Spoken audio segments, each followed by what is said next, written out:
Hello, dear friends. Patrick Peace here, continuing on in the review of The Reason for God by Timothy Keller.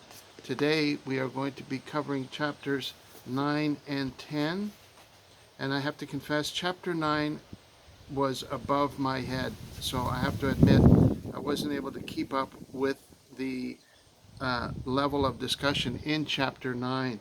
And it's discussing mostly about morality, that human morality cannot be verified or proven through evolutionary theory and all the consequences of that. That morality exists, that we have these standards, and where can these standards come from if they don't come from God? And if there is no God, then there is no basis for having a moral standard.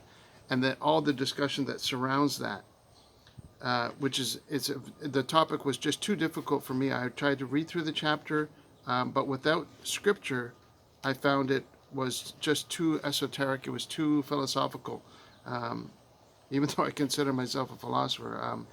It was just a little bit over my head. So then chapter 10 is called The Problem of Sin. Chapter 9, what was the title for chapter 9, by the way? I just want to make sure that we're all keeping up to speed here. I think it was called something about the knowledge of God. It should have been called the issue of morality.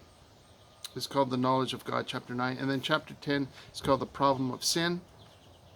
And chapter 10 talks about this near universal inner drive to constantly improve ourselves, correct our faults, as if we have an obligation towards something of which we are not sure. Of course, there's exceptions with sociopaths and individuals that have lost any type of moral obligations within themselves. But this chapter is quite deep, and it doesn't really reference, it doesn't lean on scripture at all. That's one thing I'm noticing within this book. There is very little reference to scripture. There is a lot of reference to distinguished thinkers, both atheist thinkers and believers, agnostics, everything in between. He relies on C.S. Lewis a lot, who's a brilliant thinker. And then he talks about the consequences of this thing that we consider to be sinful and how we as humans deal with it. So very high level, abstract discussion. Excellent chapters, very excellent chapters, but not as accessible as the early portions of the book. So it's a little difficult to slog through these two chapters, but we'll move on. And in the next video, I'll be moving on to chapter 11. So that's it for chapters 9 and 10. Just a brief overview. I cannot do it justice because it's very